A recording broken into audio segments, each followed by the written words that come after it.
我觉得在路上啊，有这么一种车型，无论男女老少看见了，绝对会多瞅两眼。它就是非常非常经典的方盒子造型。比如说我们今天这一台吉时 Advance。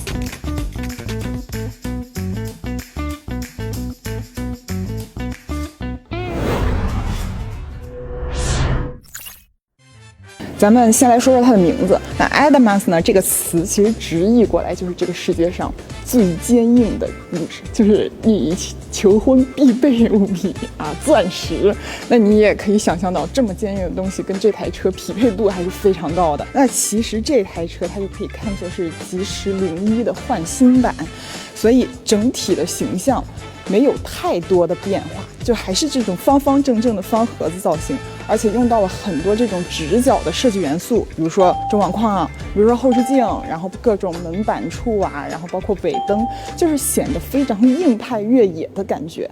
除此之外，就是上下垂直，然后前后宽度是一样的，就这种感觉在一些越野路段或者是极窄路段是很好让你掌握它的车身宽度，知道它的4个轮子在哪儿的。除此之外，我们看看一些小细节啊，比如说它的前大灯，其实这种灯组的造型或多或少在市面上很多车型上都见到过，可能稍微有一点其他的造型样式，但是它是做的非常的垂直，非常有直角的这种感觉的。这个大灯的设计灵感也是来源于吉时那个石头的石字，是不是很贴切？下方的原本是这种格栅的样式，现在也是全封闭了，包括牌照处贯穿的前杠也是换成了跟车身同色。我觉得这种设计呢，在小细节上去做改变，反而显得它更加大气一些。那侧面就是变化在这，之前我记得好像也是那种黑网的格栅设计，现在加上摄像头了。那车身尺寸方面，这台车其实并没有太大的变化，可能会稍微加长了一点点，但是变化不大，就是轴距还是跟之前的数机是保持一样的。那还有一点就是它的车身颜色，像我们身边这一台叫流光金，就是一看上去是不是很有那种中东富商的那种大气的感觉？但是由于我们这个影棚的灯光啊，现在显得有点那种玫瑰金的感觉。除此之外，还新增了一个绿色，然后之前吉时01上的那个灰白黑比较经典的3个颜色还是保留了。我觉得比较有意思的在车尾。那对于越野车来说，最经典的造型就是后面这个小书包了。那这个外壳的设计其实比之前也会更硬汉一些，更犀利一些。看一下后尾箱，这边有一个外接电源，就是你平常出去带家人出去玩越野啊，或者是露营啊，它可以外接一些什么电磁炉啊，或者投影啊，是不是很享受？我还发现从这个电源旁边有一个小灯，打开它的门可以把它取下来，下面还给你配了一个袋子，就是你可以把它连接起来放头上，晚上当探照灯用。我喜欢。一关门，电吸的。知道为什么尾门要放电吸门吗？答案扣在公屏上。那坐进车内，其实它的整体布局还是跟吉时01是一样的，很经典的一个直角框框，把中控一下框起来，并且空调的出风口也会隐藏在这里面。那除此之外，之前是纯色的，中控台上面包括副驾驶前方都是统一颜色，但现在有这种黑白拼接了，下方还增加了这种木板的饰板。看上去是不是很有档次感？那科技感呢，主要体现在这几块大屏上。这个仪表盘我非常喜欢，就是它的尺寸其实很大，但是它不会让你觉得很晕眩的感觉，显示的效果都非常清晰。然后15.7的中控屏，里面是8155的芯片，整个流畅度还不错。打开地图看一下，还是稍微有掉帧的情况。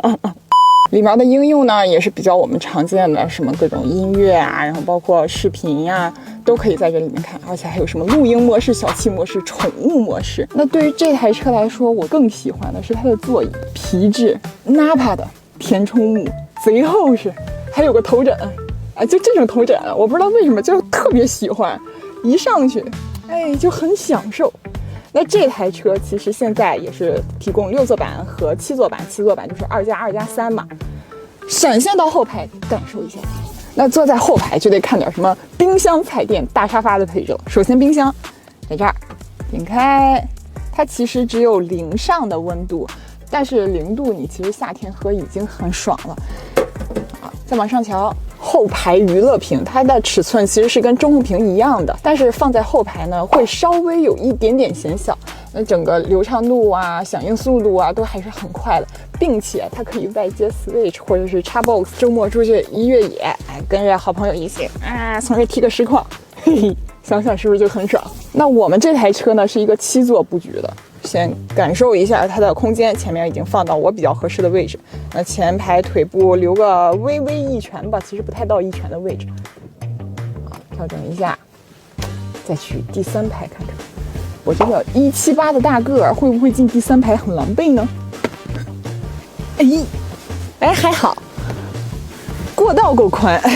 坐在第3排，腿就是勉勉强强能放得下的感觉，然后脚吧，你得硬塞下去。其实我一直觉得这种大型 SUV 第3排就是临时应个急，周末出去玩玩的时候临时短途用一下。7座版呢，它其实是可以一键放平的，你就需要在中控台上找到露营模式，然后点一键放倒，2排、3排的座椅会一起放倒。但是并不是大家想象中的那种能拼接成大床的感觉，还是需要你另外铺一个7垫的床垫之类的，稍显复杂。那这一台呢是7座版的布局，6座版的2排这俩座椅已经升级到零重力的了。最后说一下它的动力部分，那这台车是用了一个超级增程的形式，就是既可以纯电优先，又可以燃油优先，还可以油电混动，并且这台车全系标配双电机4驱，最大功率350千瓦，0百差不多能有个5秒5。但对于动力来说，我更看重的还是底盘部分。这台车的底盘前双叉臂，后 H 型多连杆。那 H 型多连杆可能在舒适性方面不太比得上我们常见的3连杆、5连杆，但是它会更稳定些，包括抗侧倾的能力也会更强一些。并且这台车的底盘用料用到了全铝的材质，比如说既能保证轻量化，又能保证它的稳定性。当然硬件是这样，具体表现怎么样，还是等之后试驾吧。